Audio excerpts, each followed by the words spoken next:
ഗുരുർബ്രഹ്മാ ഗുരുർവിഷ്ണു ഗുരുർദേവോ മഹേശ്വരഃ ഗുരു സാക്ഷാത് പരം ബ്രഹ്മ തസ്മൈ ശ്രീ ഗുരവേ നമഃ. ഓം സദാശിവസമാരംഭാം ശങ്കരാചാര്യമധ്യമാം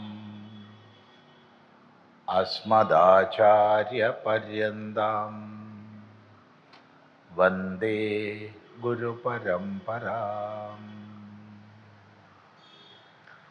ഓം.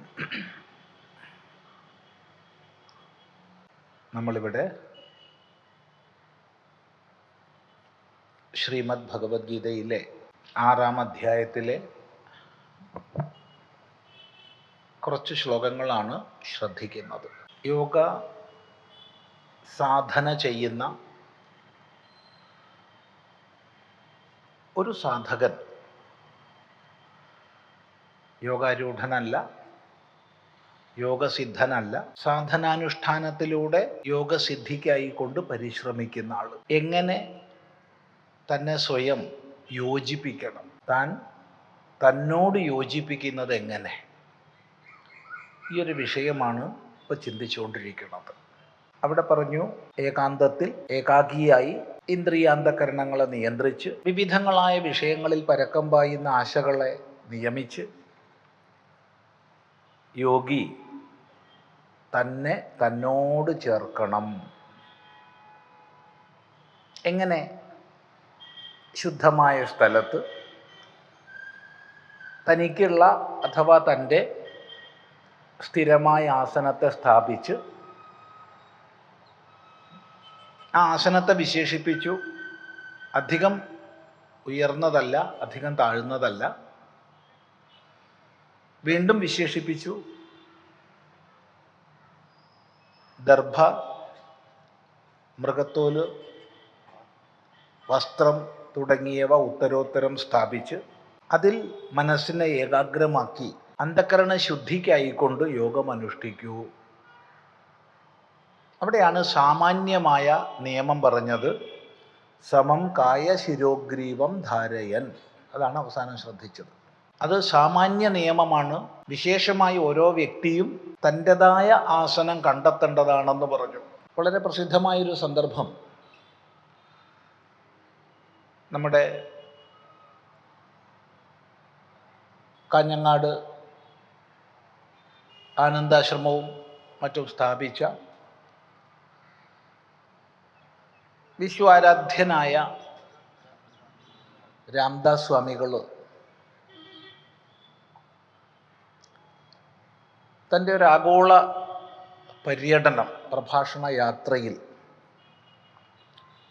യൂറോപ്പിൽ വെച്ചിട്ടാണ്. ഇപ്പോൾ സ്വാമിജി ഒരു പ്രഭാഷണം ചെയ്യുകയാണ്. ആ സന്ദർഭത്തിൽ അത് കേൾക്കാൻ വന്ന ഒരമ്മ വളരെ പണിപ്പെട്ട് കാലിൻ്റെ മുകളിൽ കാലൊക്കെ എടുത്തു വെച്ച് അപ്പോഴത്തേക്കത് വിട്ടുപോകും. പിന്നെ ബലപൂർവ്വം അത് വീണ്ടും എടുത്ത് പിടിപ്പിക്കും. ഇങ്ങനെ കളിക്കുകയാണ്, നീണ്ടു നിവർന്നിരുന്നിട്ട്. സ്വാമിജി ചിരിച്ചുകൊണ്ട് പറഞ്ഞു, രാമ, അങ്ങ് എങ്ങനെ വണിച്ചിരുന്നോളൂ, കാല് നീട്ടിയിരുന്നോളൂ, ശ്രദ്ധ മുഴുവൻ ഇവിടെ ആവട്ടെ, അല്ലെങ്കിൽ ശ്രദ്ധ മുഴുവൻ കാലുമ്മലാവും രാമ എന്ന് പറഞ്ഞു. ഇത് സാന്ദർഭികമായി ഓർമ്മിച്ചത് സമം കായ ശിരോഗ്രീവം തുടങ്ങിയവ സാമാന്യ നിയമമാണ്. ഓരോ വ്യക്തിയുടെയും ശരീരത്തിൻ്റെ പരിമിതികൾ എന്തൊക്കെയാണ് അത് അവനവനെ അറിയുള്ളൂ. അതുകൊണ്ട് ഇത്തരം വിഷയങ്ങളിൽ, ഇത്തരം സന്ദർഭങ്ങളിൽ സാമാന്യ നിയമമേ പറയാനൊക്കൂ. അത് ഓർമ്മിപ്പിക്കുന്നു. സമം കായ ശിരോഗ്രീവം അചലം ധാരയൻ, ചലനരഹിതമായി ധരിച്ചുകൊണ്ട് നാസികാഗ്രം സ്വം സംപ്രേക്ഷ്യ, നാസികാഗ്രം സ്വം സംപ്രേക്ഷ്യ.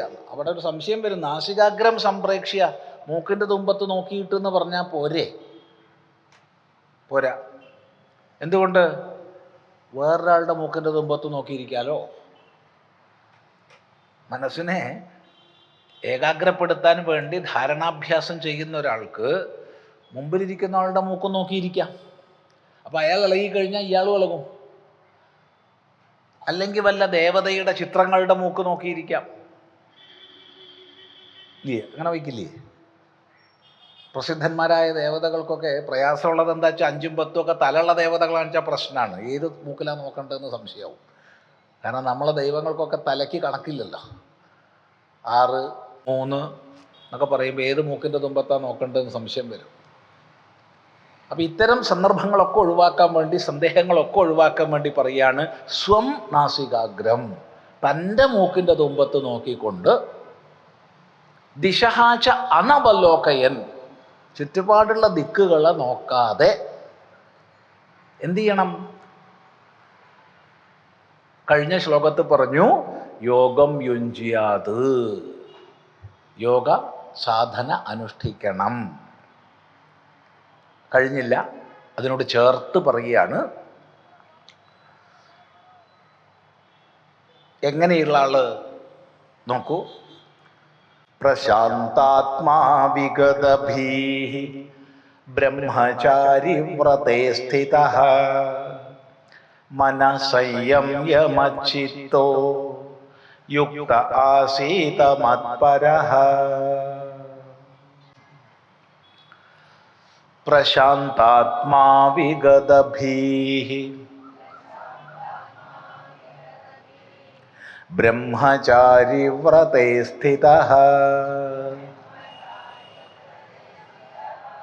മനഃസംയമ്യമച്ഛിത്തോ യുക്ത ആസീത മത്പരഃ.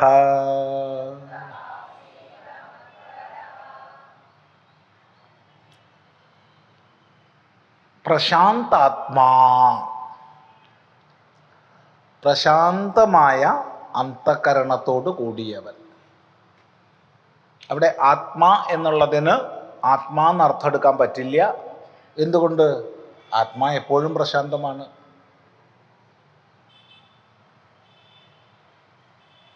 അപ്പോൾ സന്ദർഭമനുസരിച്ച് അശാന്തമാകുന്ന, സന്ദർഭമനുസരിച്ച് പ്രശാന്തമാകുന്ന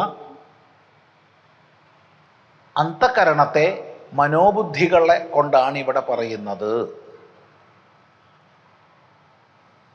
പ്രശാന്താത്മാവ് നമുക്ക് ചിന്തിക്കാം. ആര്? വിഗതഭീഹി, ഭയമൊഴിഞ്ഞവൻ, ഭയമില്ലാത്തവൻ. മൂന്നാമത് പറയുന്നു ബ്രഹ്മചാരി വ്രതേ സ്ഥിതഃ, ബ്രഹ്മചാരി വ്രതത്തിൽ സ്ഥിതനായവൻ, നിലകൊള്ളുന്നവൻ. ബ്രഹ്മചാരി വ്രതത്തിൽ നിലകൊള്ളുന്നവൻ. ഇങ്ങനെയുള്ള ആള് മത്പരഃ, മത്പരനായിരിക്കുന്ന ആള്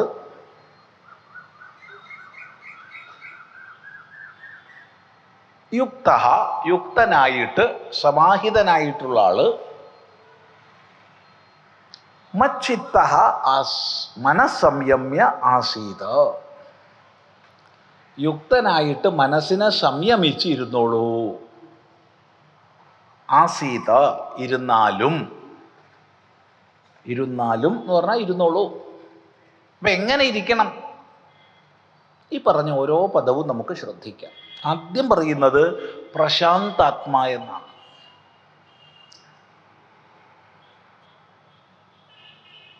ഇവിടെ നമ്മുടെയൊക്കെ മനസ്സ്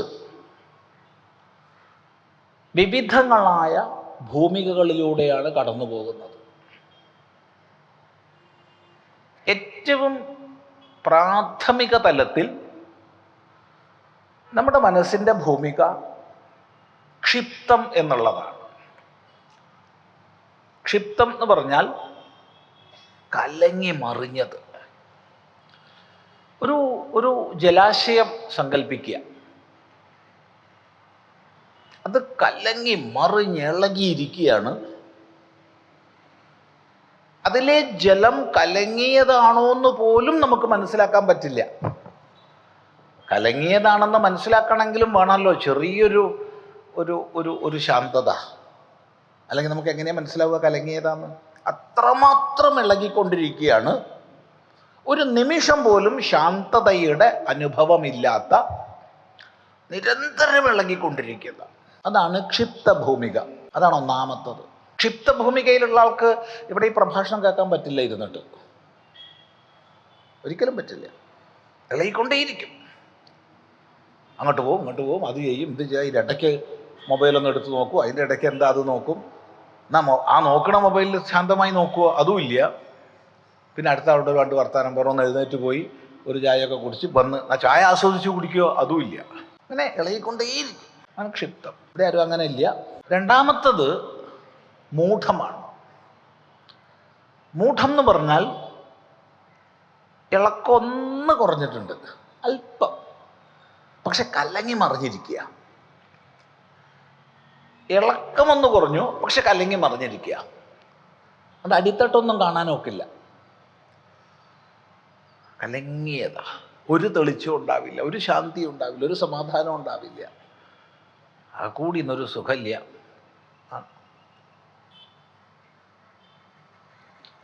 അതാണ് മൂഢാവസ്ഥ. മൂന്നാമത്തതാണ് വിക്ഷിപ്താവസ്ഥ. വിക്ഷിപ്തം എന്ന് പറഞ്ഞാൽ കലങ്ങി മറിഞ്ഞിരിക്കും. ആദ്യം പറഞ്ഞ എന്നാൽ കുറച്ച് കഴിഞ്ഞാൽ കാണാം ശാന്തമാവും. വളരെ ശാന്തം. അടിത്തട്ട് കാണും, ഒരിളക്കം ഉണ്ടാവില്ല. ഇത്ര തെളിഞ്ഞൂലോ എന്ന് തോന്നും. ഒരു 10 മിനിറ്റ് കഴിഞ്ഞാൽ കാണാം വീണ്ടും കലങ്ങി മറിയും. ഇടയ്ക്കിടയ്ക്ക് കലങ്ങി മറിയും, ഇടയ്ക്കിടയ്ക്ക് ശാന്തമാകും, ഇടയ്ക്കിടയ്ക്ക് കലങ്ങി മറിയും, ഇടയ്ക്കിടയ്ക്ക് ശാന്തമാവും. ഈ ഭൂമികയിലാണ് ലോകത്തിൽ ഭൂരിഭാഗം ആൾക്കാരും ഉണ്ടാവുക. സാമാന്യ സമൂഹത്തിൽ ഭൂരിഭാഗവും ഈ മൂന്നാമത്തെ വിക്ഷിപ്ത ഭൂമികയിലാണ് ഉണ്ടാവുക. ഇവിടെ വിക്ഷിപ്ത ഭൂമികയിലുള്ളവർക്ക് ജപം,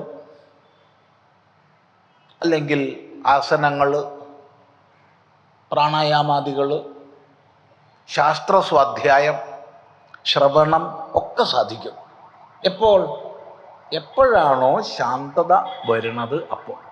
ശാന്തതയുടെ ഭാവം അന്ധകരണത്തിനുള്ള സമയത്ത് സാധനയിൽ പ്രവർത്തിക്കാൻ സാധിക്കും. പക്ഷെ കുറച്ച് കഴിഞ്ഞാൽ അതേ വ്യക്തി തന്നെ കലങ്ങി മറിഞ്ഞിരിക്കും. ജപിക്കാനും പറ്റൂല, വിചാരം ചെയ്യാനും പറ്റില്ല, ശ്രവിക്കാനും പറ്റില്ല, ഒന്നും പറ്റില്ല. ആകെ അസ്വസ്ഥമായിരിക്കും. അപ്പം ഈ ഭൂമികയിലുള്ള ആൾക്കാർക്ക് എപ്പോൾ ശാന്തതയുടെ ഭാവമുണ്ടോ അപ്പോൾ സാധനയിൽ പ്രവർത്തിക്കാം. ഇന്ന സാധന എന്നൊന്നും പറഞ്ഞിട്ടില്ല. അത് ഓരോ വ്യക്തിക്കും വിഭിന്നമാണ്. എന്നാൽ ശാസ്ത്രീയമായ സാധനാ പദ്ധതിയിൽ പ്രവർത്തിക്കുന്നതിനനുസരിച്ച് ശാന്തതയുടെ വേള കൂടിക്കൂടി വരും. അശാന്തതയുടെ ആ കലക്കി മറിച്ചിൽ കുറഞ്ഞു വരും. ഇതൊരോ വ്യക്തിയും തന്നിൽ അനുഭവിക്കേണ്ടതാണ്.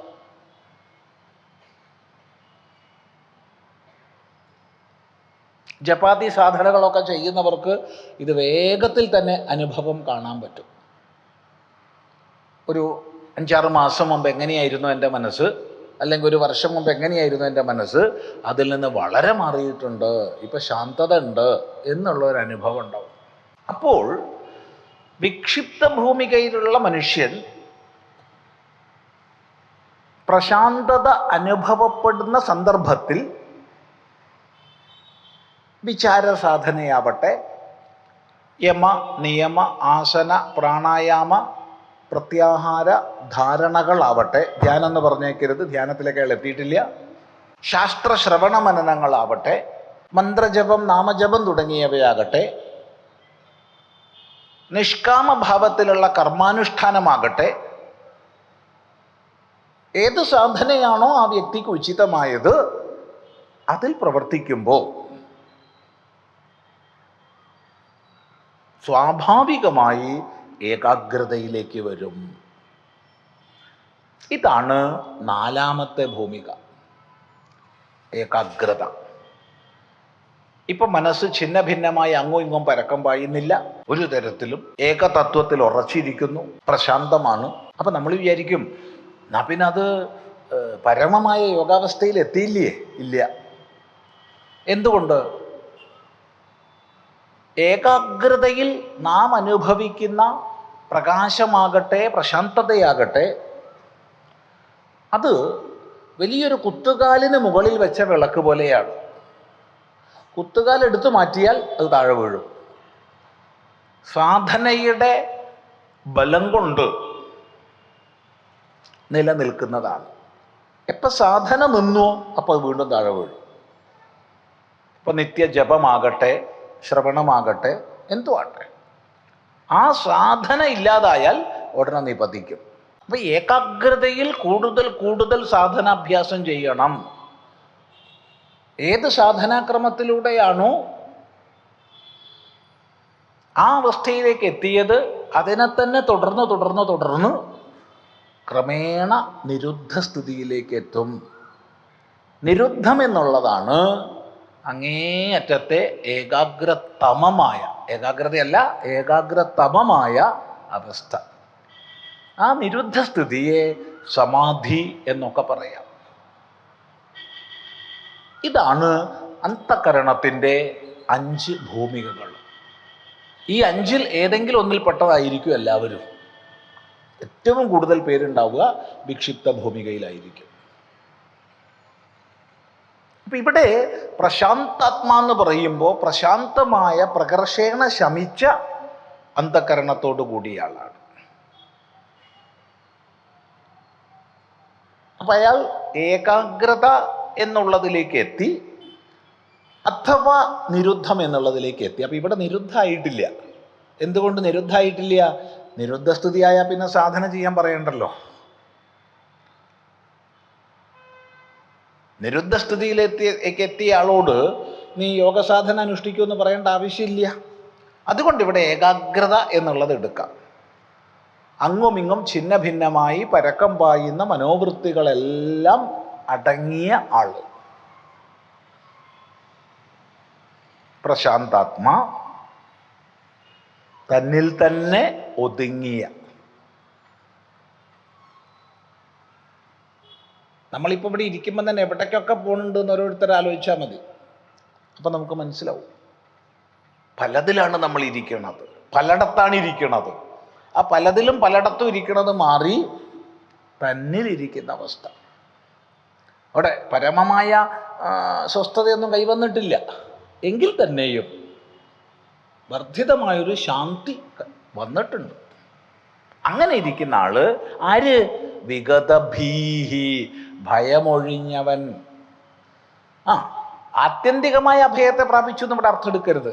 കാരണം ആത്യന്തികമായ അഭയത്തെ പ്രാപിച്ച പിന്നെ സാധന എന്തിനാ? എന്നാൽ വിചാരത്തിലൂടെ, പ്രാഥമികങ്ങളായ സാധനകളിലൂടെ ഭയം എന്നുള്ളതിനെ ജയിച്ചിരിക്കുന്നു. ഭയം എന്നുള്ളതിനെ ജയിച്ചിരിക്കുന്നു. ഭയം എപ്പോഴും രണ്ടാമതൊന്ന് എന്ന ചിന്തയിൽ നിന്നാണ്. രണ്ടാമതൊന്നുണ്ടെന്നും ആ രണ്ടാമതൊന്ന് തന്നെ കീഴ്പ്പെടുത്തും എന്നുള്ള ചിന്തയിൽ നിന്നാണ് ഭയം നമുക്കുണ്ടാവുന്നത്. ദ്വിതീയാദ്വൈ ഭയം ഭവതി, ഉപനിഷത്ത് പ്രഖ്യാപിക്കും. ദ്വിതീയാദ്വൈ ഭയം ഭവതി, രണ്ടാമതൊന്നിൽ നിന്നാണ് ഭയം ഉണ്ടാവുന്നത്. ഭയം മാത്രമല്ല, ഭയം, ലജ്ജ എല്ലാം ഉണ്ടാവുന്നത് രണ്ടാമതൊന്നിൽ നിന്നാണ്. തന്നിൽ നിന്ന് അന്യമായതിൽ നിന്നേ ഭയം ഉണ്ടാവുള്ളൂ, തന്നിൽ നിന്ന് അന്യമായതിൽ നിന്നേ ലജ്ജ ഉണ്ടാവുള്ളൂ. അപ്പോൾ നിരന്തരമായ വിചാരത്തിലൂടെ തന്നിൽ നിന്ന് ഭിന്നമായത് ഇല്ല എന്ന് അനുസന്ധാനം ചെയ്ത് അന്തഃകരണത്തിൻ്റെ ധീരത നേടി ഭയത്തെ ജയിച്ച ആൾ. ആത്യന്തികമായ അഭയപദമൊന്നും ആയിട്ടില്ല, അത് പ്രത്യേകം ശ്രദ്ധിക്കണം. ചെറിയൊരു അതിർവരമ്പേ ഉള്ളൂ. മൂന്നാമത് പറയുന്ന ബ്രഹ്മചാരി വ്രതേ സ്ഥിതഃ. ബ്രഹ്മചാരി വ്രതത്തിൽ സ്ഥിതി ചെയ്യുന്ന ആള്, ബ്രഹ്മചര്യത്തിൽ ഇരിക്കുന്ന ആള്. ബ്രഹ്മചര്യം, ബ്രഹ്മചാരി വ്രതം എന്നൊക്കെ പറഞ്ഞാൽ അതിന് ഒട്ടനേക തലങ്ങളുണ്ട്. ഏറ്റവും ഉയർന്ന തലത്തിൽ, പരമമായ തലത്തിൽ ബ്രഹ്മചര്യം എന്ന് പറഞ്ഞാൽ ബ്രഹ്മത്തിൽ തന്നെ അഭിന്നതയ ചരിക്കുന്ന അവസ്ഥയാണ്. അതായത് അഹം ബ്രഹ്മാസ്മി, ഞാൻ ബ്രഹ്മമാകുന്നു. തന്നിൽ അജ്ഞാനം കൊണ്ടുണ്ടായ എല്ലാ പരിമിതികളെയും ജയിച്ച്, തന്നിൽ അജ്ഞാനം കൊണ്ടുണ്ടായ എല്ലാ പരിമിതികളെയും, എന്തൊക്കെയാ? ദേശം, കാലം, വസ്തു പരിമിതികൾ. വസ്തുപരിമിതി എന്ന് പറയുമ്പോൾ ഞാൻ ആണാണ്, ഞാൻ പെണ്ണാണ്, അല്ലെങ്കിൽ മറ്റു പലതും, എന്തെല്ലാം നമ്മൾ കൽപ്പിച്ചിട്ടുള്ള പരിമിതികളുണ്ടോ അതൊക്കെ. അങ്ങനെ ദേശകാല വസ്തു പരിമിതികൾ എല്ലാം ഒഴിഞ്ഞ് അപരിമിതമായ പരമസത്യമാണ് ഞാൻ എന്ന ബോധത്തിൽ കഴിയുന്ന വിജ്ഞാനിയുടെ സഹജമായ അവസ്ഥയാണ് ബ്രഹ്മചര്യം. അതെന്തെങ്കിലും ചെയ്യുന്നതോ പാലിക്കുന്നതോ ഒന്നുമല്ല, അത് ഇന്ദ്രിയങ്ങളുമായി ബന്ധപ്പെട്ടതോ ഒന്നുമല്ല. സ്വരൂപസ്ഥിതിയാണ് ബ്രഹ്മചര്യം. ആ അർത്ഥപ്പെടെ എടുക്കരുത്. എന്തുകൊണ്ട് എടുക്കരുത്? ഇത് സാധകനെ സംബന്ധിച്ച് പറയുന്ന ഭാഗമായതുകൊണ്ട്. അത് ജ്ഞാനസിദ്ധന്റെ തലമാണ്, വിജ്ഞാനിയുടെ തലമാണ്. ആ അർത്ഥപ്പെടെ എടുക്കരുത്. അപ്പൊ പിന്നെ ഇവിടെ ഏതെടുക്കും? അപ്പൊ നമുക്ക് കുറച്ചും കൂടി ഇറങ്ങി വന്ന് പറയാം. ബ്രഹ്മശബ്ദത്തിന് വേദം എന്നർത്ഥമുണ്ട്. അപ്പൊ വേദം പഠിക്കുക, വേദം പഠിക്കാൻ ഉതകുന്ന ജീവിതചര്യ പാലിക്കുക. വേദം പഠിക്കുക, വേദം പഠിക്കാൻ ഉതകുന്ന ജീവിതചര്യ പാലിക്കുക. ഗുരുനാഥന്റെ കൂടെ താമസിക്കുക, സേവാ നമസ്കാരാദികളെ ചെയ്യുക, അതിനനുസൃതമായ ജീവിതക്രമം പാലിക്കുക. അത് ബ്രഹ്മചര്യം. കുറച്ചും കൂടി ഒന്ന് ഇറങ്ങി വന്ന് പറഞ്ഞാൽ തൻ്റെ സകല ഇന്ദ്രിയങ്ങളെയും സ്വന്തം നിയന്ത്രണത്തിൽ വയ്ക്കുക. തൻ്റെ എല്ലാ ഇന്ദ്രിയങ്ങളെയും സ്വന്തം നിയന്ത്രണത്തിൽ വയ്ക്കുക. അതാണ് അടുത്ത തലത്തിൽ ബ്രഹ്മചര്യം. ഒന്നും കൂടി ഇറങ്ങി വന്ന് പറഞ്ഞാൽ സ്ത്രീ പുരുഷാദി ഭേദത്തിലുള്ള വ്യവഹാരങ്ങളിൽ നിന്ന് മാറുന്നു. ഭേദവ്യവഹാരങ്ങൾ ചെയ്യുന്നില്ല. മൈഥുന അസമാചരണം എന്ന ആ തലത്തിൽ അർത്ഥം പറയും. മൈഥുനം ചെയ്യാതിരിക്കുന്നു എന്ന്. ഒന്നും കൂടി ഇറങ്ങി വന്ന് പറഞ്ഞാൽ വീര്യരക്ഷണം എന്നൊരു ബ്രഹ്മചര്യമുണ്ട്. പ്രത്യേകിച്ച് പറയട്ടെ, ശാരീരിക തലത്തിലുള്ള, നേരത്തെ പറഞ്ഞൊന്നും ശാരീരികമല്ല, വിചാരപരവും ഒക്കെയാണ്. ഈ ശാരീരിക തലത്തിലുള്ള ബ്രഹ്മചര്യം എന്നുള്ളത് സ്ത്രീകൾക്കില്ല, പുരുഷന്മാർക്ക് മാത്രമേ ഉള്ളൂ. അതിനു മുമ്പ് പറഞ്ഞ ബ്രഹ്മചര്യത്തിൽ സ്ത്രീ പുരുഷാദി വ്യത്യാസങ്ങളില്ല. ഇപ്പം ബ്രഹ്മനിഷ്ഠ എന്നുള്ളത് സ്ത്രീ പുരുഷാദി വ്യത്യാസം ഇല്ല, എല്ലാവർക്കും തുല്യമാണ്. അല്ലെങ്കിൽ വേദം പഠിക്കാനുള്ള അധികാരം, ഗുരുനാഥനെ സേവിക്കുക, നമസ്കരിക്കുക തുടങ്ങിയത് എല്ലാവർക്കും തുല്യമാണ്, സ്ത്രീ പുരുഷാദി വ്യത്യാസമില്ല. ഇന്ദ്രിയങ്ങളെ നിയന്ത്രിക്കുക എന്നുള്ളത് എല്ലാവർക്കും തുല്യമാണ്, സ്ത്രീ പുരുഷാദി വ്യത്യാസമില്ല. എന്നാൽ ശാരീരിക ബ്രഹ്മചര്യം പുരുഷന് മാത്രമേ ഉള്ളൂ, സ്ത്രീക്ക് ഇല്ല. ഇത് മനസ്സിലാക്കണം. കാരണം സ്ത്രീയെ സംബന്ധിച്ച് വീര്യരക്ഷണം എന്നൊന്ന് വരുന്നില്ല. വീര്യരക്ഷണം എന്നുള്ളത് പുരുഷനെ സംബന്ധിച്ച് മാത്രമേ വരുന്നുള്ളൂ. ഏതായാലും ഇങ്ങനെ ബ്രഹ്മചര്യ വ്രതത്തിൽ കഴിയുന്ന ആള് മനസ്സംയമ്യോ, മനസ്സിനെ സംയമിച്ചിട്ട്, നല്ലപോലെ നിയന്ത്രിച്ചിട്ട്. ഇപ്പോൾ ഒരാളെ നിയന്ത്രിക്കാൻ ശ്രമിക്കുമ്പോഴേ അയാളുടെ പ്രതിഷേധവും പ്രതിരോധവും ഒക്കെ കാണിക്കൂ. ഇപ്പം നമ്മൾ ആരും പരസ്പരം ആക്രമിക്കുകയോ ഒന്നും ചെയ്യുന്നില്ല, എല്ലാവരും ശാന്തരായിട്ടിരിക്കുകയാണ് ഇവിടെ. എന്നാൽ ഈ കൂട്ടത്തിൽ ആരെങ്കിലും ഒരാൾ വേറൊരാളെ നിയന്ത്രിക്കാൻ കയറി നോക്കട്ടെ, കീഴ്പ്പെടുത്താൻ നോക്കട്ടെ, അടിമപ്പെടുത്താൻ നോക്കട്ടെ. അപ്പം കാണാം മറ്റേയാൾ പ്രതിരോധിക്കും, പ്രതിഷേധിക്കും, ഒക്കെ ചെയ്യണം. ഇതുപോലെ തന്നെയാണ് നമ്മൾ നമ്മുടെ മനസ്സിനെ നിയന്ത്രിക്കാൻ ശ്രമിക്കാത്ത കാലത്തോളം അതിൻ്റെ യാതൊരു പ്രതിരോധവും പ്രതിഷേധവും ഒന്നും ഉണ്ടാവില്ല. നിയന്ത്രിക്കാൻ ശ്രമിക്കുമ്പോഴാണ് അതിൻ്റെ ബലം, ഇത്ര ശക്തി ഉണ്ടായിരുന്നോ അതിന് എന്ന് നമുക്ക് മനസ്സിലാവുക. പ്രമഥനം ചെയ്യും നമ്മളെ, കടയും ഇട്ടിട്ട്, തൈര് കടയണ പോലെ ഇട്ടിട്ട് കടയും. അപ്പോൾ ഉപായം ഭഗവാൻ തന്നെ ഇവിടെ പറയുന്നുണ്ട്. യത്തോ യത്തോ നിശ്ചരതി മനശ്ചഞ്ചലമസ്ഥിരം തതസ്തത്തോ നിയമ്യ ഇതദാത്മന്യേവ വശം നയേതെന്ന് ഇവിടെ തന്നെ പറയാൻ പോകുന്നുണ്ട്. ഏതേത് നിമിത്തം കൊണ്ടാണോ മനസ്സ് പലതിലേക്ക് ഓടുന്നത് അവിടെ നിന്ന് പിടിച്ചു കൊണ്ടുവരണം. അപ്പോൾ സദാ ജാഗ്രത വേണം. ജാഗ്രതയോടുകൂടി മനസ്സിനെ നിരീക്ഷിക്കണം, അല്ലെങ്കിൽ പ്രശ്നമാണ്. കുറേ ചെറിയ കുട്ടികളെ നമ്മളൊരു സ്ഥലത്ത് ഇരുത്താൻ ശ്രമിക്കുന്നവർക്കറിയാം. ഒരു കുട്ടീനെ പിടിച്ചുകൊണ്ടോന്ന് ഇരുത്തി അടുത്ത കുട്ടീനെ പിടിക്കാൻ പോകുമ്പോഴത്തേക്ക് ഇത് പോയിട്ടുണ്ടാവും. എന്തിന് കുറേ കുട്ടികൾ, 2 കുട്ടികളെ ഇരുത്താൻ പറ്റില്ല, പിന്നെയല്ലേ ഒരാളെ ഇരുത്തുമ്പോഴത്തേക്ക് അടുത്താൾ പോയിട്ടുണ്ടാവും. അപ്പോഴത്തേക്ക് അയാളെയും പിടിച്ചു കൊണ്ടുപോകും. ഇങ്ങനെ ഉപായത്തോടു കൂടി ഓരോരുത്തരായിട്ട് ആകർഷിക്കണം. അപ്പോൾ അതിനെന്തെങ്കിലും ഉപായങ്ങൾ നല്ലതാണ്. ഉപായം ഇല്ലാണ്ട് സാധിക്കില്ല. ആകർഷിക്കാനുള്ളൊരു ഉപായം. ഈ പ്രദേശത്തുള്ള എല്ലാ പൂച്ചകളെയും നമുക്ക് ഇവിടെ എത്തിക്കണം. എന്താ വഴി? പിടിച്ചു കൊണ്ടുവരാൻ പറ്റുമോ? ആ പൂച്ചേനെ പിടിച്ചുകൊണ്ടൊന്നും ഈ പൂച്ചേനെ പിടിച്ചുകൊണ്ടൊന്നും പറ്റില്ല, ഒന്നും പറ്റില്ല. എന്നാൽ ഇവിടുന്ന് നല്ല ഉണക്കമുള്ളൻ പൊരിച്ചു കഴിഞ്ഞാൽ, വറുത്ത് കഴിഞ്ഞാൽ, ചുട്ട് കഴിഞ്ഞാൽ ഈ പ്രദേശത്ത് ഒരുവിധം അടുത്തുള്ളവരൊക്കെ വരും. അതിൻ്റെ മണം എത്തിക്കഴിഞ്ഞാൽ ആ ഉപായം വേണം. ഉപായത്തിലൂടെ മാത്രമേ സാധിക്കൂ. ഇത് പൂച്ചയ്ക്ക് മാത്രമല്ല കേട്ടോ, എല്ലാവർക്കും ഉണ്ട്. നാളെ എന്നോടൊരാൾ പറഞ്ഞു, അദ്ദേഹം ഈ ട്രെയിനിൽ ഭക്ഷണ പദാർത്ഥങ്ങൾ വിൽക്കുന്ന ആളാണ്. അപ്പോൾ ഇവർ ഈ പഴംപൊരിയൊക്കെ ആവുമ്പോൾ, പഴംപൊരിയൊക്കെ വെക്കുമ്പോൾ ഇങ്ങനെ വിളിച്ച് പറഞ്ഞ് പോവുകയാണ് അത്രേ, പഴംപൊരി എന്നുണ്ട്. ഇപ്പോൾ 2-3 കമ്പാർട്ട്മെൻറ്റ് കടക്കുമ്പോഴത്തേക്ക് പഴംപൊരിക്ക് നല്ല സ്വാദ് കൂടും. അങ്ങനെയാണ് അതിൻ്റെ ഒരു സ്വഭാവം, സമ്പ്രദായം അതാണ്. കുറച്ച് മാർദ്ദവം വരും, അങ്ങനെയാണ് അതിൻ്റെ ഒരു സ്വഭാവം. എന്നാൽ തന്നെ മുഴുവൻ ചിലവാവില്ല എന്നാ. പക്ഷെ കട്ട്ലറ്റ് അവർ വിളിച്ചു പറയണ പ്രശ്നമില്ല എന്നാ പറഞ്ഞത്. കട്ട്ലറ്റിൻ്റെ തലയിൽ പാത്രം വെച്ച് ഒറ്റ നടത്താം. എത്ര സ്പീഡിൽ നടക്കാമോ അത്രയും സ്പീഡിൽ നടക്കും. അവിടെയാണ് അതിൻ്റെ വിൽപ്പനയുടെ കൗശലം എന്ന് അയാൾ പറഞ്ഞത്. എനിക്കിതൊന്നും അറിയില്ലായിരുന്നു. എന്നിട്ടങ്ങ് പോയിട്ട്, അപ്പോൾ അവർക്കറിയാം ഏകദേശം ഇത്ര പേര് വാങ്ങിയാൽ എൻ്റെ കട്ട്ലറ്റ് തീരും എന്നുള്ളത് അവർക്കറിയാം. അവിടെ എത്തുമ്പോൾ തിരിച്ചുമെല്ലാം നടക്കും. അപ്പോഴത്തേക്ക് ഓരോ സീറ്റിലുള്ളവരും തയ്യാറായിട്ടുണ്ടാവും വാങ്ങാൻ. പറഞ്ഞാൽ മനസ്സിലായില്ലോ? എല്ലാവരും ഒരു കട്ട്ലറ്റ് വിളിച്ച് പറയുകയും വേണ്ട.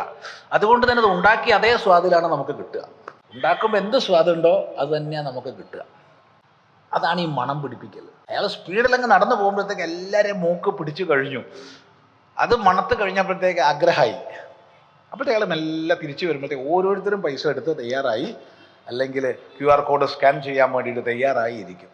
ഇതാണ് ഉപായത്തിലൂടെ മാത്രമേ ഇന്ദ്രിയങ്ങളെ ആയാലും മനസ്സിനെ ആയാലും എല്ലാം പിടിക്കാൻ പറ്റൂ, അല്ലാതെ പിടിക്കാൻ പറ്റില്ല. അതുകൊണ്ട് ഉപായേന നിഗൃഹണീയാത് എന്ന് ഗൗഡപാദാചാര്യർ പറഞ്ഞു തരും. ഉപായത്തിലൂടെ നിഗ്രഹിക്കണം എന്ന് ശ്രദ്ധിക്കുക. മനഃസംയമ്യ, മനസ്സിനെ സംയമിച്ചിട്ട്. അടിച്ചമർത്തരുത്. അടിച്ചമർത്തിയാൽ പൊട്ടിത്തെറിക്കും, ഉറപ്പാണ്. അതുകൊണ്ട് ആരും ഇന്ദ്രിയങ്ങളെയും മനസ്സിനെയും അടിച്ചമർത്താൻ ശ്രമിക്കരുത്. ഉറപ്പാണ് പൊട്ടിത്തെറിക്കും. ആ പൊട്ടിത്തെറിയിൽ നമ്മൾ തന്നെ തളർന്നു പോകും, തകർന്നു പോകും. ബുദ്ധിപൂർവ്വം മെല്ലെ മെല്ലെ പിടിക്കുക. എങ്ങോട്ടാ പോണത്? എന്താ പോയിട്ട് കാര്യം? അവിടെ പോയിട്ട് നിനക്ക് എന്താ കിട്ടാൻ പോണത്? യദേവേഹ തദമുത്ര യദമുത്ര തദന്യഹ. ഇവിടെ എന്താ ഉള്ളത് വെച്ചാൽ അത് തന്നെ അവിടെ ഉള്ളത്, അവിടെ എന്താ ഉള്ളത് വെച്ചാൽ അത് തന്നെ ഇവിടെ ഉള്ളത്. പിന്നെ എന്തിനാ വെറുതെ പോണത്? ഒന്ന് ഇരുത്തി പഠിപ്പിച്ചു നോക്കൂ മനസ്സിനെ. അപ്പം അങ്ങോട്ട് പോണത് ഇങ്ങോട്ട് വരും. ശരി, ഇവിടെ ഇരിക്കാട്ടുവോ.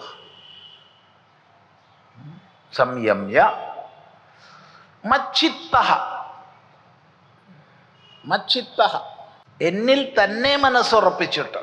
എന്നിൽ മനസ്സുറപ്പിച്ചിട്ട്. അപ്പം അങ്ങും ഇങ്ങും അലയാൻ വിടാതെ പരമമായ സത്യവിചാരത്തെ നിരന്തരം ചെയ്ത് മനസ്സിനെ ആത്മസ്വരൂപത്തിൽ ഉറപ്പിച്ചിട്ട് നീ ഇരിക്കൂ ആസീത, ഇരുന്നാലും.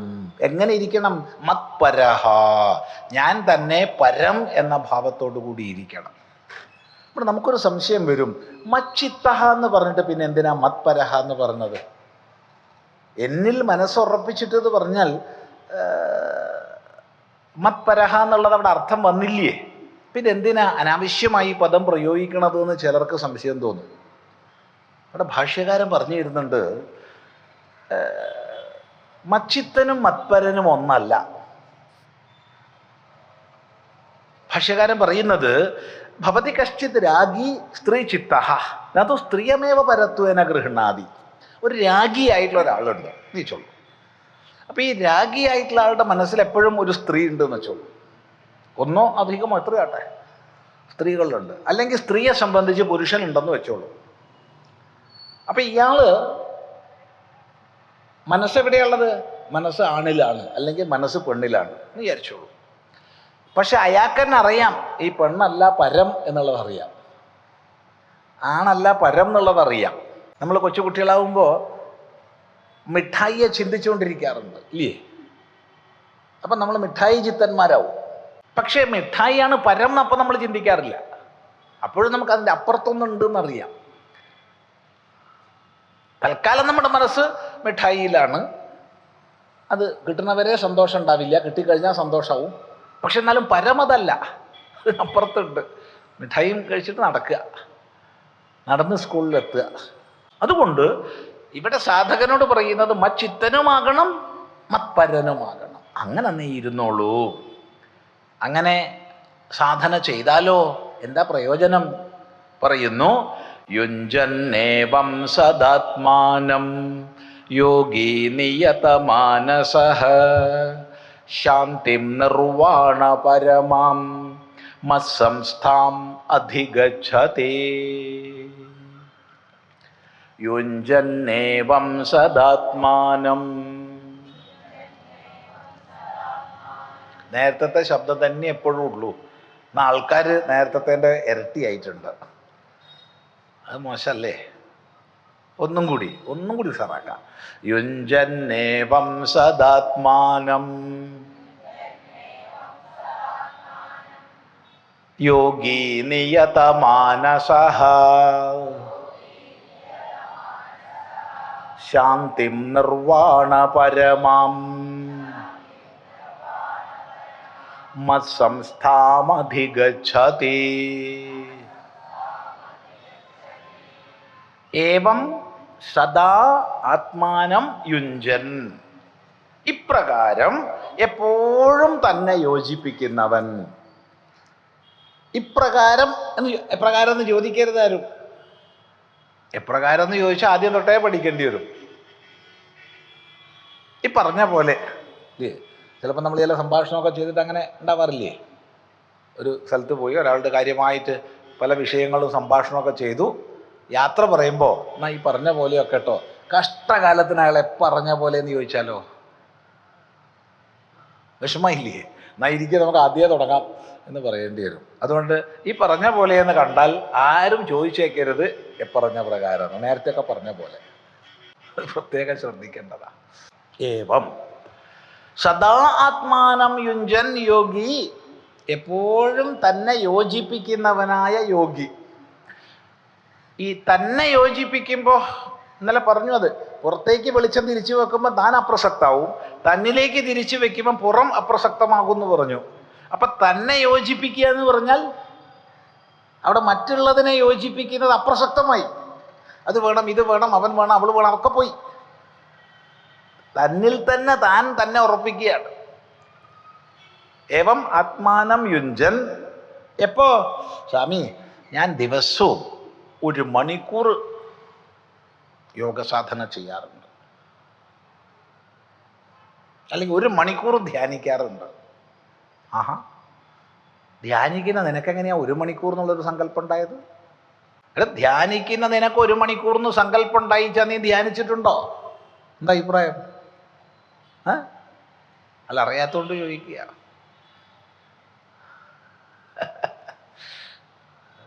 അതല്ല, സദാ, എപ്പോഴും. ഇപ്പൊ ചിലർ ചോദിക്കും, അപ്പൊ നമുക്ക് മറ്റു വ്യവഹാരങ്ങളൊന്നും വേണ്ടേ? നോക്കൂ, നമുക്ക് ഉണർന്നിരിക്കുന്ന അവസ്ഥയിൽ, ഉറക്കവിടെ നിൽക്കട്ടെ, ഉണർന്നിരിക്കുന്ന അവസ്ഥയിൽ എപ്പോഴെങ്കിലും ഞാൻ മനുഷ്യനാണെന്ന് ചിന്തിക്കേണ്ടി വരാറുണ്ടോ? ഉണ്ടോ? ഇല്ലയോ? ഇല്ല. അത് സഹജബോധമാണ്. അത് നമ്മൾ പരിശ്രമിച്ച് നേടേണ്ട ബോധമല്ല. സഹജബോധമാണ് ഞാൻ മനുഷ്യനാണെന്നുള്ളത്. അല്ലാതെ ഒരിടത്ത് ഇരുന്ന് കണ്ണ് പൂട്ടി നീണ്ടു നിവർന്ന് ഞാൻ മനുഷ്യനാണല്ലോ, അല്ലേ, ഞാൻ മനുഷ്യനാണെന്ന് ചിന്തിക്കേണ്ട ആവശ്യമില്ല. സഹജബോധമാണത്. പൊതുവെ സ്വപ്നത്തിൽ നമ്മളെ മനുഷ്യരായിട്ടല്ലേ കാണുന്നത്? അല്ല, നമുക്ക് പല വിശേഷങ്ങളും ഉണ്ടാവും. ഇപ്പോൾ ചിറകുള്ള നമ്മളായിരിക്കാം, ചിലപ്പോൾ നമ്മൾ പറക്കുന്നുണ്ടാവും, അങ്ങനെയൊക്കെ കണ്ടുവന്ന് വരും. പക്ഷേ നമ്മൾ തന്നെയാ, മനുഷ്യരൂപത്തിലാണ് നമ്മളെ കാണുന്നതല്ലേ? അല്ലേ? എന്താ അഭിപ്രായം? അപ്പം ജാഗ്രതത്തിലും സ്വപ്നത്തിലും നമ്മൾ മനുഷ്യർ തന്നെയാണ്. സുഷുപ്തിയിലോട്ട് ആ ബോധം ഇല്ലേനും. സുഷുപ്തിയിൽ ശരീരബോധം ഇല്ല. ഇത് സഹജമാണ്. ഇതുപോലെ ആ സമയത്ത് തന്നെയാണ് നമ്മൾ പതിയാവുന്നുണ്ട്, പത്നിയാവുന്നുണ്ട്, നമ്മൾ കച്ചവടക്കാരനാകുന്നുണ്ട്, കൃഷിക്കാരനാകുന്നുണ്ട്. പല വേഷങ്ങൾ നമ്മൾ കെട്ടുമ്പോഴും ഈ സഹജ മാനുഷിക ബോധം നമുക്ക് പോകുന്നില്ല. ഇതുപോലെ തൻ്റെ ആത്മബോധം സഹജമായിട്ട് സദാ, എപ്പോഴും അങ്ങനെ നിയതമാനസഃ, മനസ്സിനെ പൂർണ്ണമായും നിയമിച്ചവനായിട്ട് കഴിഞ്ഞാൽ എന്താ ഫലം? നിർവാണപരമാം ശാന്തിം, നിർവാണപരമമായ ശാന്തിയെ. നിർവാണം, ഈ നിർവാണ ശബ്ദമൊക്കെ വളരെയധികം പേര് വികലമായി അവതരിപ്പിക്കാനും സാമാന്യ സമാജത്തെ തെറ്റിദ്ധരിപ്പിക്കാനൊക്കെ വിനിയോഗിക്കുന്ന ശബ്ദങ്ങളാണ്. ശരണം, നിർവാണം തുടങ്ങിയ ശബ്ദങ്ങൾ ഇതൊക്കെ ബൗദ്ധമാണ്. ഇതൊക്കെ ബൗദ്ധമാണ്, ബുദ്ധമതത്തിലെ സംജ്ഞകളാണ്. അതുകൊണ്ട് നിർവാണം എന്ന് എവിടെ കാണുന്നുണ്ടോ അതൊക്കെ ബുദ്ധന് ശേഷം ഉണ്ടായതാണ് എന്ന് പറയാനാണ് അക്കൂട്ടർ പരിശ്രമിക്കുന്നത്. അപ്പം അവരോട് ചോദിക്കണം, ബുദ്ധന് നിർവാണ ശബ്ദം എവിടുന്ന് കിട്ടി? ബുദ്ധൻ മറ്റേതെങ്കിലും നാട്ടിൽ പോയിട്ട് നിർവാണം എന്നൊരു ശബ്ദം ഉണ്ടാക്കിയതാണോ? അതുപോലെ തന്നെയാണ് ശരണം എന്നുള്ള ശബ്ദം, അത് ബൗദ്ധമാണ്. അതുകൊണ്ട് സ്വാമിയേ ശരണം എന്നൊക്കെ പറയുമ്പോൾ അത് ബുദ്ധസങ്കേതമാണ്. ശബരിമല ബുദ്ധസങ്കേതമാണ്. ഇന്നലെ വരെ ബുദ്ധസങ്കേതമെന്ന് മുറവിളി കൂട്ടിയവരിപ്പോൾ നിർത്തിയിട്ടൊക്കെ. അപ്പോൾ അവർക്ക് എന്തു മാറ്റാൻ വന്നെന്നറിയോ? 2 ആഴ്ച കൊണ്ട്. ശബരിമല തീർത്തും ബുദ്ധസങ്കേതം ഹിന്ദുക്കൾ കൈയടക്കിയതാണ്, കൈക്കരുത്ത് കൊണ്ട് എന്ന് പറഞ്ഞവരൊക്കെ ഇപ്പം മാറ്റി പറയാൻ തുടങ്ങി. ഇപ്പോൾ 2 ആഴ്ചക്ക് ഇങ്ങോട്ടായിട്ട് അത് കേവലം വനവാസികളുടെ സങ്കേതം മാത്രമാണ് എന്ന് ഇപ്പം ആക്കി കഴിഞ്ഞു. സന്തോഷം. അത് വനവാസികൾ ഉപാസിച്ച സങ്കേതമല്ല എന്ന് ഒരിക്കലും നമ്മൾ പറയില്ല. കാലത്തിൻ്റെ ഗതിയിൽ എന്തൊക്കെ പരിവർത്തനങ്ങൾ വന്നിട്ടുണ്ടോ അതൊക്കെ സംഭവിച്ചിട്ടുണ്ടാവാം, ഒരിക്കലും അല്ല എന്ന് പറയരുത്. പക്ഷെ അത്ഭുതം അതല്ല, 2 ആഴ്ച മുമ്പ് വരെ അത് ബൗദ്ധസങ്കേതമെന്ന് പറഞ്ഞവരൊക്കെ മാറ്റി ഇപ്പം അത് മലയരയന്മാരുടെ വനവാസികളുടെ സങ്കേതമാണ് എന്നാക്കി മാറ്റി. ഏതെങ്കിലും ഒരു നിപ്പ് നിൽക്കടേ, എവിടെയെങ്കിലും ഒന്ന് നിൽക്കുക.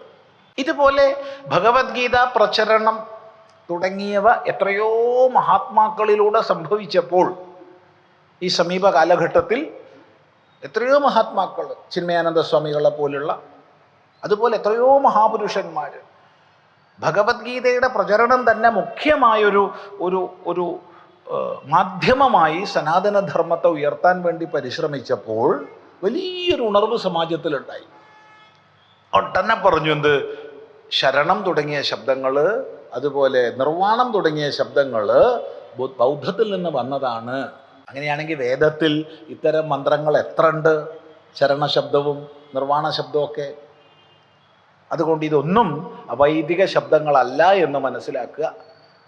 ഇതെല്ലാം സനാതനധർമ്മത്തിൻ്റെ ആണ് ഇനി ബൗദ്ധം എന്ന് പറഞ്ഞാൽ ഒരു ഭിന്നമായ മതമല്ല, മറിച്ച് സനാതനധർമ്മത്തിലെ ഒരു നവീകരണ പ്രസ്ഥാനം മാത്രമാണ് ബൗദ്ധം. അതുകൊണ്ട് വൈഷ്ണവം പോലെ, ശൈവം പോലെ, ശാക്തേയം പോലെ, ഗാണപത്യം പോലെ, സൗരം പോലെ, സ്കാന്തം പോലെ ബൗദ്ധത്തെയും ജൈനത്തെയും സനാതനധർമ്മത്തിലെ നവീകരണ പ്രസ്ഥാനങ്ങളായിട്ടോ മതാന്തരങ്ങളായിട്ടോ നമുക്ക് സ്വീകരിക്കാം. ഇതാണ് നമുക്ക് ഉണ്ടാവേണ്ടുന്നൊരു ബോധം. ബുദ്ധൻ ഭിന്നനല്ല. ഇതൊക്കെ പറയാൻ കാരണം നിർവാണം എന്നുള്ള ശബ്ദം കണ്ടതുകൊണ്ടാണ്. നിർവാണം എന്ന് പറഞ്ഞാൽ നിർവാതി ബന്ധനാനി ഇതി, എല്ലാ ബന്ധങ്ങളും ഒഴിഞ്ഞു പോകുന്ന ഈ നിർവാണം എന്ന് പറയുമ്പോൾ അതിന് ഏറ്റവും നല്ലൊരു വിശദീകരണം, നമ്മളൊരു വിളക്കിൽ എണ്ണ ഒഴിച്ച് തിരിയിട്ട് ആ തിരിയിലൂടെ എണ്ണ ജ്വലിക്കുകയാണ്. എന്താ ശരിക്കും അവിടെ കത്തുന്നത്? ഇവിടെ നമ്മൾ പറയും വിളക്ക് കത്തിച്ചു പറയും. വിളക്ക് കത്തിച്ചു ആരെങ്കിലും? ഇല്ല. വിളക്ക് കത്തിച്ചപ്പോൾ ഓരോ ദിവസം ഓരോ വിളക്ക് വെക്കേണ്ടി വരും ഇവിടെ, ഇല്ലേ? ഇത് ഇന്നലെ തന്നെയാണിത്, ഇന്നുള്ളതും അതേ വിളക്ക്, അന്നലെ ഉണ്ടായ വിളക്ക് തന്നെയാണെന്നും. അല്ലാതെ വിളക്ക് കത്തിച്ചു കഴിഞ്ഞാൽ പിന്നെ അതെവിടെ ഉണ്ടാവുക? അത് വെണ്ണീറാവില്ലേ? ഒരു എത്രായിരം ഡിഗ്രി സെൻറ്റിഗ്രേഡ് വേണമെന്ന് എനിക്കറിയില്ല. അത്രയും സെൻറ്റിഗ്രേഡിലായി കഴിഞ്ഞാൽ കത്തും, ഉറപ്പാണ്. അത് ഓക്സൈഡായി പൊടിഞ്ഞു മാറും. സാധാരണ കത്തില്ല. അപ്പം പിന്നെ വിളക്കല്ല കത്തണത്. പിന്നെ ആരാ കത്തണത്?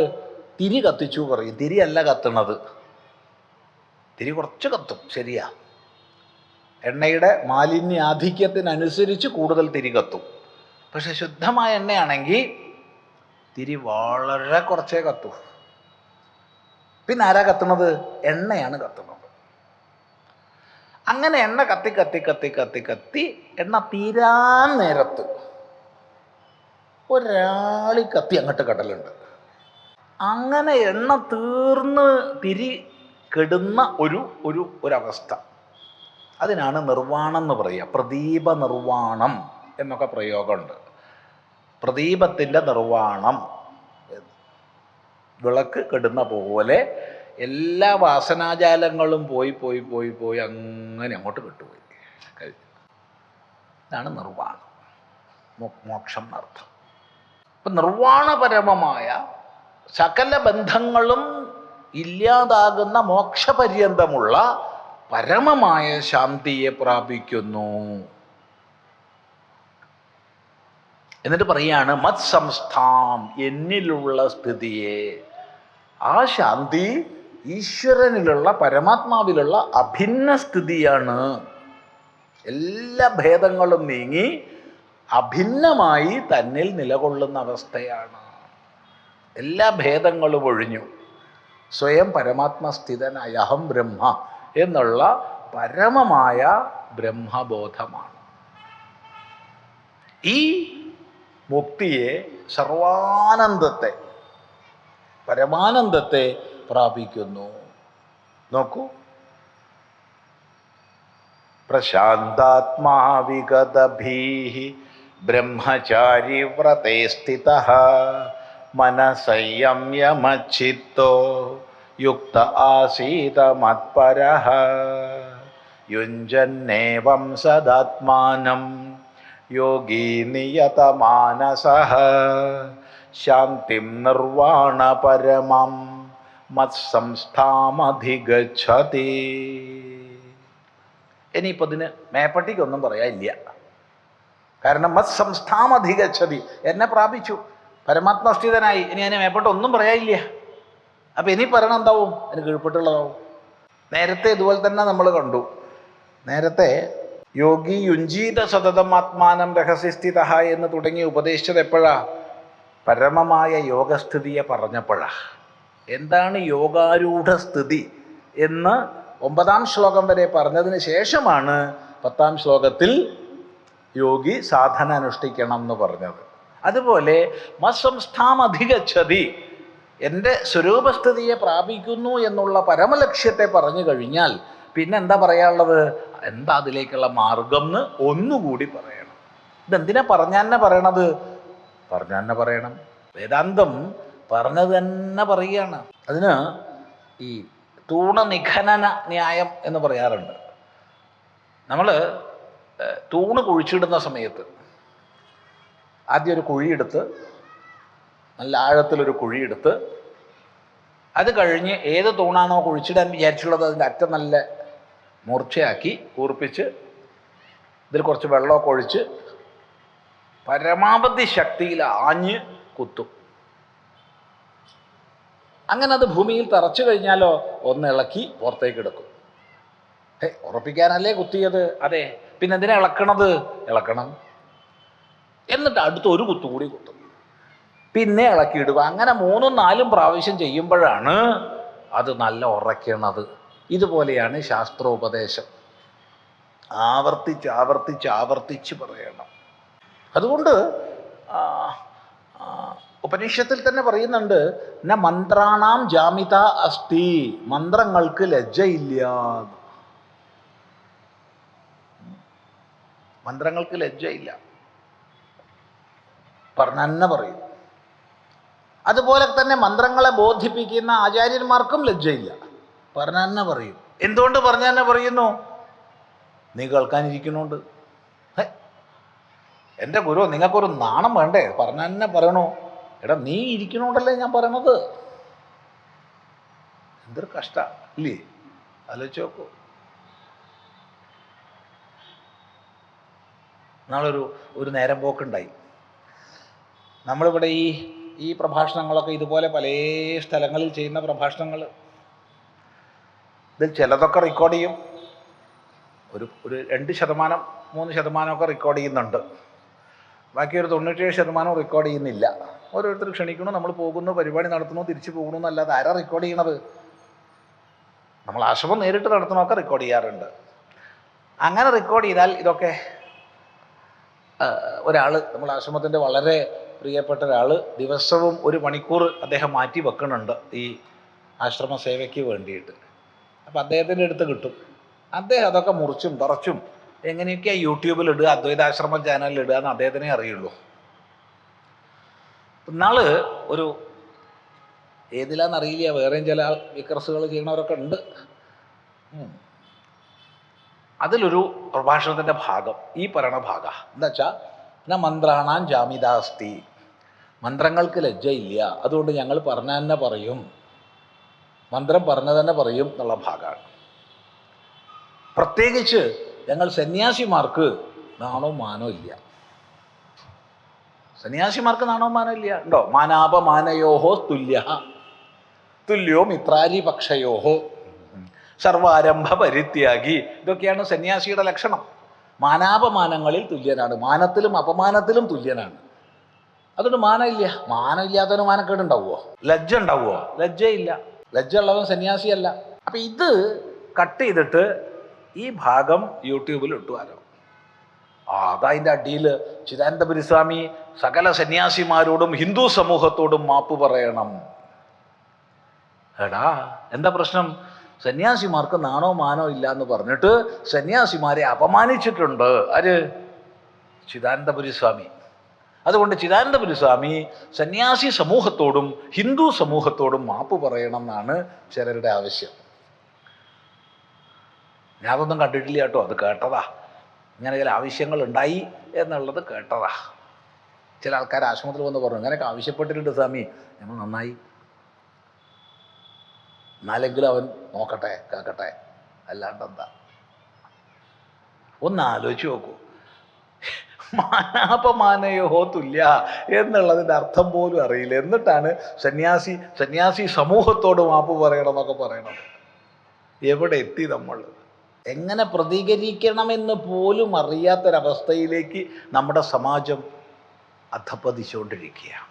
ഇംഗ്ലീഷിൽ റെസ്പോണ്ട് എന്നുള്ളത് ഇല്ലാതായിരിക്കുക. ഒക്കെ റിയാക്ഷനാണ്, റിയാക്ട് ചെയ്യാണ്. ഇതന്നെയാണ് വീടുകളിൽ പറ്റണത്. അടി തീരില്ല വീട്ടിൽ. എന്താ കാരണം? റെസ്പോൺസ് അല്ല ഉണ്ടാവുന്നത്, റിയാക്ഷനാണ് ഉണ്ടാവുന്നത്. സമാജത്തിൽ എവിടെയും അതാ പ്രശ്നം. വീട്ടിലായാലും ബസ്സിലായാലും നാട്ടിലായാലും ഉത്സവ സ്ഥലത്തായാലും. അപ്പം അതുകൊണ്ട് ഈ ശ്രുതിക്ക്, ഉപനിഷത്തിന്, ഉപനിഷസാരമായ ഗീതയ്ക്ക്, അവയെ ഉപദേശിക്കുന്ന ഗുരുനാഥന് എന്തില്ല? ലജ്ജയില്ല. അവർ പറഞ്ഞുകൊണ്ടിരിക്കും, പറഞ്ഞുകൊണ്ടിരിക്കും. അതുകൊണ്ട് ആവർത്തിച്ച് പറയുകയാണ്, ഇങ്ങനെയുള്ള സാധനാനുഷ്ഠാനം ചെയ്യുന്നവൻ എങ്ങനെ വേണം കഴിയുക? നോക്കൂ, നാത്യശ്നതസ്തു യോഗോസ്തി ന ചൈകാന്ത മനശ്നതഃ ന ചാതി സ്വപ്നശീലസ്യ ജാഗ്രതോ നൈവ ചാർജുന. നാത്യശ്നതസ്തു യോഗോസ്തി. പോരല്ലോ, വീണ്ടും കുറഞ്ഞല്ലോ. എങ്ങനെയത്? ഒന്നും കൂടി ഒന്ന് ഉഷാറാവുക. നാത്യശ്നതസ്തു യോഗോസ്തി ന ചൈകാന്ത മനശ്നതഃ ന ചാതി സ്വപ്നശീലസ്യ ജാഗ്രതോ നൈവ ചാർജുന. ശ്രദ്ധിക്കണം, പൊതുവായിട്ട് സാധകനോട് പറയുന്ന ഉപദേശങ്ങൾ സാമാന്യങ്ങളാണ്, വിശേഷമല്ല. വിശേഷമായിട്ട് ഓരോ വ്യക്തിയോടും പ്രത്യേകം പ്രത്യേകം പറയേണ്ടതാണ്. നേരത്തെ പറഞ്ഞത് ഒന്നുകൂടി ആവർത്തിച്ചതാണ്. കാരണം ഇതൊന്നൊരു എല്ലാവർക്കും ഉള്ള നിയമമല്ല, പൊതു നിയമം. എന്താണ് പൊതു നിയമം? നാത്യശ്നതസ്തു യോഗോസ്തി. അത്യശ്നൻ എന്ന് പറഞ്ഞാൽ അതീത്യ അശനം കുറുവൻ, കടന്ന് ഭക്ഷണം കഴിക്കുന്നവൻ, പരിധി വിട്ട് ഭക്ഷണം കഴിക്കുന്നവൻ, ചൽ കണ്ടമാനം ഭക്ഷണം കഴിക്കുന്നവൻ, മൂക്കറ്റം എന്നൊക്കെ പറയാറില്ലേ? ഇല്ലേ? അങ്ങനെയൊക്കെ ഇല്ലേ? അതാണ്, ഒരുപാട് ഭക്ഷണം കഴിക്കുന്ന ആളാണ് അത്യശ്നൻ. അത്യശ്നന് യോഗമില്ല.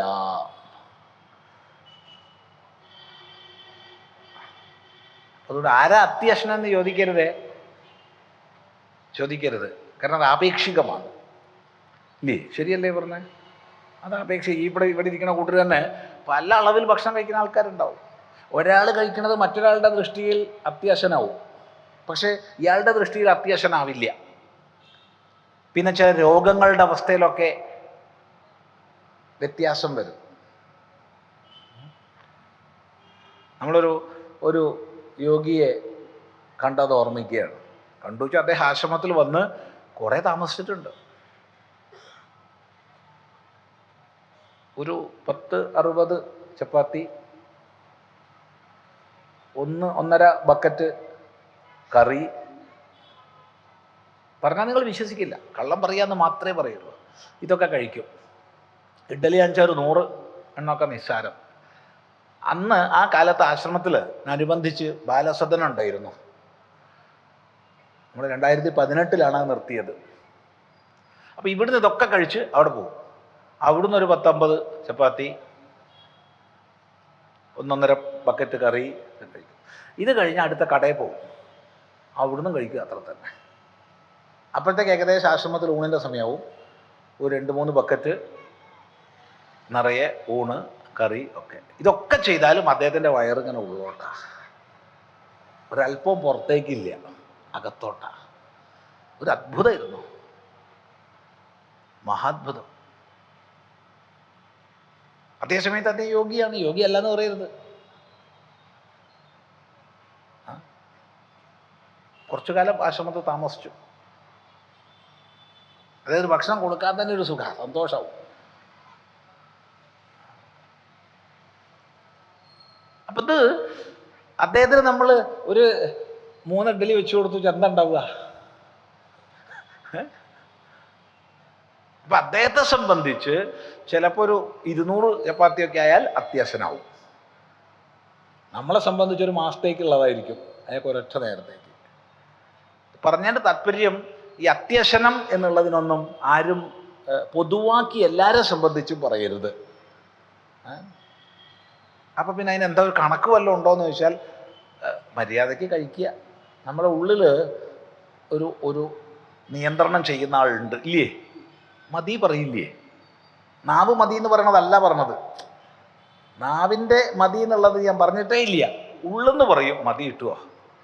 അല്ല, മതി. പിന്നെ കഴിക്കരുത്. പിന്നെയും കുറച്ചും കൂടി കഴിച്ചോളൂ പറഞ്ഞാലോ, അവർക്ക് നമ്മളോട് എന്തോ ഒരു ദേഷ്യം ഉണ്ടെന്ന് ഉറപ്പാണ്. ആരെങ്കിലും നമ്മളോട് വയറ് നിറച്ച് ഭക്ഷണം കഴിച്ചോളൂ എന്ന് പറഞ്ഞാൽ അവർക്ക് നമ്മളോട് വലിയ ദേഷ്യം ഉണ്ടെന്ന് ഉറപ്പാണ്. കാരണം വയറിൻ്റെ പകുതിയെ കട്ടിയുള്ളത് കഴിക്കാൻ പാടുള്ളൂ. അർദ്ധമശനസ്യ സവ്യഞ്ജനസ്യ തൃതീയമുദകസ്യ തു വായോ സഞ്ചരണാർത്ഥം തു ചതുർത്ഥമവശേഷയേത് എന്നാണ് ആയുർവേദാചാര്യന്മാർ പറയുന്നത്. വയറിൻ്റെ പകുതി ഭാഗം കട്ടിയുള്ളത് കഴിച്ചോളൂ, കട്ടിയുള്ളത് പകുതി. പിന്നെയുള്ള പകുതിൻ്റെ പകുതി വെള്ളം ഒഴിച്ചു കൊടുത്തോളൂ. 4 സമയം കാൽഭാഗം ഉണ്ടല്ലോ, അതും കൂടി നിറച്ചൂടെ? അതവിടെ കിടന്നോട്ടെ. വായോഹോ സഞ്ചരണാർത്ഥം തു ചതുർത്ഥം അവശേഷയേത്. വായു സഞ്ചാരത്തിന് വേണ്ടിയിട്ട് 4ാമത്തെ ഭാഗം മാറ്റി വെച്ചോളൂ എന്നാ. 4/1 വായു സഞ്ചാരത്തിന് മാറ്റി വെക്കണം. നമ്മളൊരു മിക്സറിലോ ഗ്രൈൻഡറിലോ ഒക്കെ നിറച്ചു വിട്ടിട്ട് അരയ്ക്കാനോ പൊടിക്കാനോ പറ്റുമോ? ഇല്ല. അവിടെ ഒരു പകുതി കട്ടിയുള്ളത്, അതിൻ്റെ പകുതി വെള്ളം ഒഴിക്കുക, ബാക്കി വായു സഞ്ചാരത്തിന് വെക്കണം, എന്നാലേ അരയ്ക്കാൻ പറ്റൂ. ഇതുപോലെ തന്നെയാണ് നമ്മുടെ അരവിയന്ത്രം. പാവം എത്ര കഷ്ടപ്പാടുണ്ടാവുമെന്ന് ആലോചിച്ച് നോക്കൂ. അതുകൊണ്ട് അവനവൻ്റെ ഹിതമായ ആഹാരം വേണം ഓരോരുത്തരും കഴിക്കേണ്ടത്. അത്യശനം ചെയ്യുന്നവർക്ക് യോഗമില്ല. എന്നാൽ ശരി, ഞാൻ ഒട്ടും കഴിക്കണില്ല, ഇന്ന് തിങ്കളാഴ്ച വ്രതം, നാളെ ചൊവ്വാഴ്ച വ്രതം, മറ്റന്നാൾ ബുധനാഴ്ച വ്രതം, അതിൻ്റെ പിറ്റേന്നോ വ്യാഴാഴ്ച വ്രതം. എടാ, നിനക്ക് ദിവസവും വ്രത? ആ സ്വാമി, ദിവസവും വ്രതമാണ്. ആ ഭാവി നീ നിന്നെ തന്നെ ക്ഷയിപ്പിക്കുകയാണ്. ചില ആൾക്കാർ അങ്ങനെയാ, സാധന എന്നും പറഞ്ഞിട്ട് ഭക്ഷണം കഴിക്കാതിരിക്കും. വേണമെന്നൊക്കെ ഉണ്ടാവും, കുറച്ചുകൂടി കഴിച്ചാൽ തിരക്കേടില്ല എന്നൊക്കെ ഉണ്ടാവും. കുറയ്ക്കണം എന്നും പറഞ്ഞിട്ട് ഭക്ഷണം കഴിക്കാണ്ടിരിക്കുന്ന ആൾക്കാരുണ്ട്. അവർക്കും യോഗസിദ്ധി ഉണ്ടാവില്ല. നചൈകാന്തം അനശ്നത, തീർത്തും അനശ്നന്മാരായിരിക്കുന്നവർക്കും യോഗസിദ്ധിയില്ല. അപ്പൊ അത്യശനന്മാർക്കും ഇല്ല, അനശ്നന്മാർക്കും ഇല്ല. ഒട്ടും കഴിക്കാത്തവരും യോഗികളാവില്ല, ഒരുപാട് കഴിക്കുന്നവരും യോഗികളാവില്ല. പിന്നെ നചാതി സ്വപ്നശീലസ്യ, ഒരുപാട് ഉറങ്ങുന്ന ആൾക്കാർക്ക് യോഗസിദ്ധി ഇല്ല. ഇതൊക്കെ ശ്രദ്ധിക്കണേ. ഇതൊന്നും പൊതുവായിട്ട് എല്ലാവർക്കും ഉള്ള നിയമമല്ല, പൊതു നിയമമാണ്. അതിൽ നിന്ന് ഓരോരുത്തരും അവനവന് വേണ്ടത് എടുത്തോളണം. ഒരുപാട് ഉറങ്ങണവരെന്ന് പറഞ്ഞാൽ ഏതായി ഒരുപാട് ഉറക്കം? ആപേക്ഷികമാണ്. എല്ലാവർക്കും ഒരു നിയമമൊന്നും പറയാൻ നമുക്ക് പറ്റില്ല. അത് വ്യക്തിക്കനുസരിച്ച് മാറും. അവിടെ ചെറിയൊരു മുൻകൂർ ജാമ്യം പറയാം. ഈ പ്രഭാഷണമൊക്കെ ചെയ്യുന്ന ആൾക്കാർക്ക് കുറച്ച് ഉറക്കം കൂടുതൽ വേണം. അതെ, ഈ കൂട്ടത്തിൽ സ്കൂൾ ടീച്ചേഴ്സ്, അതുപോലെ ലെക്ചറേഴ്സ്, ഒരുപാട് ക്ലാസ് എടുക്കുന്ന വർത്തമാനം പറയുന്ന ആൾക്കാർ, അവർക്ക് കൂടുതൽ ഉറക്കം വേണം. നമ്മുടെ ധാതുശക്തി ഏറ്റവും നഷ്ടപ്പെടുക ഈ സംഭാഷണങ്ങളിലൂടെയാണ്. ധാതുശക്തി ഏറ്റവും നഷ്ടപ്പെടുക സംഭാഷണത്തിലൂടെയാണ്. നമ്മുടെ വളരെ പ്രിയപ്പെട്ട ഒരു വൈദ്യരുണ്ടായിരുന്നു നിലമ്പൂർ. നമ്മളെല്ലാവരും ഉണ്ണിയേട്ടനാ വിളിക്കുക. അദ്ദേഹം പറയാറുണ്ടായിരുന്നു, 5 സ്ത്രീഭോഗത്തിന് തുല്യമാണ് 1 മണിക്കൂർ പ്രസംഗം. അപ്പോൾ 1 മണിക്കൂർ പ്രസംഗിക്കുമ്പോൾ നഷ്ടപ്പെടുന്ന ധാതുശക്തി 5 സ്ത്രീഭോഗത്തിന് തുല്യമാണ്. ഭഗവാനെ, അപ്പം ഞാനൊക്കെ ഒരു ദിവസം എത്ര സ്ത്രീഭോഗ ചെയ്യണത്? അല്ല, ആലോചിച്ച് നോക്കൂ. പുറത്ത് കാണില്ലേ? പുറത്ത് കണ്ടാൽ ഒന്നുമില്ല, ഒക്കെ ഈ ധാതുശക്തിയാണ് നഷ്ടപ്പെടുക.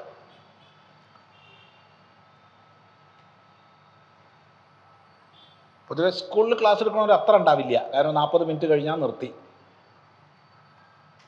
ഇത് തുടർച്ചയായിട്ട് 2 മണിക്കൂറൊക്കെ ആവുമ്പോൾ വലിയ പ്രശ്നം തന്നെയാണ്.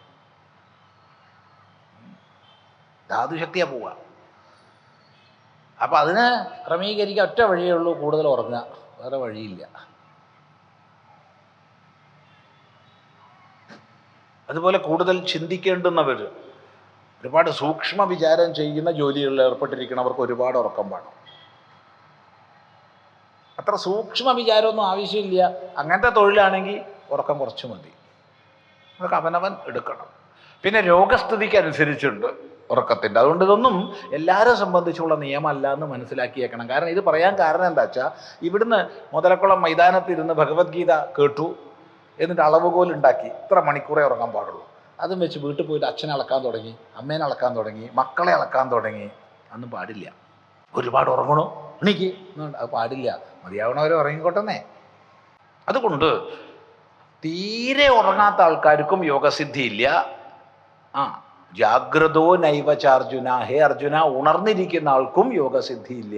എപ്പോഴും ഉണർന്നിരിക്കുക, ഉറക്കൊഴിഞ്ഞിരിക്കുക, അങ്ങനെയുള്ളവർക്കും യോഗസിദ്ധിയില്ല. അപ്പം ചുരുക്കി പറഞ്ഞാൽ ഭക്ഷണത്തിലും ഉറക്കത്തിലും ഒരു മധ്യമ മാർഗം യോഗി സ്വീകരിക്കണം. ഇതിലൊക്കെ ഹിതമായത് സ്വീകരിക്കണം. ആ ഹിതം വ്യക്തിക്കനുസരിച്ച് വിഭിന്നമാണ് എങ്കിലും നമ്മളത് കണ്ടെത്തണം. ഇപ്പോൾ സാമാന്യമായിട്ട് ഈ ശിവാനന്ദ സരസ്വതി സ്വാമികളൊക്കെ പറയാറുണ്ടായിരുന്നു, 6 hours for a man, 7 for a pregnant woman, 8 for a child, and above all for fools. ആണായാലും പെണ്ണായാലും 6 മണിക്കൂർ ഉറക്കം, ഗർഭിണികൾക്ക് 7, കുട്ടികൾക്ക് ഒരു 8, ബാക്കി എല്ലാം വിഡ്ഢികൾക്ക്. ഒരു എല്ലാവരും പാലിച്ചോളണം എന്നില്ല കേട്ടോ. സ്വാമിജി ഒരു പൊതുപ്രഭാഷണത്തിൽ പറഞ്ഞതാ, അത്രയേ ഉള്ളൂ. ആഹാര വിഹാര നിദ്രാദികളിലൊക്കെ ഒരു മിതത്വം, ഒരു മധ്യമ മാർഗം വേണമെന്നാണ് പറഞ്ഞതിൻ്റെ അർത്ഥം. അങ്ങനെയാണ് യോഗസാധന അനുഷ്ഠിക്കേണ്ടത്. അങ്ങനെയുള്ളവർക്ക് യോഗം സിദ്ധമാക്കും എന്ന് അടുത്ത ശ്ലോകത്തിൽ പറയുന്നു. അത് നമുക്ക് അടുത്ത പ്രാവശ്യം ആവാം.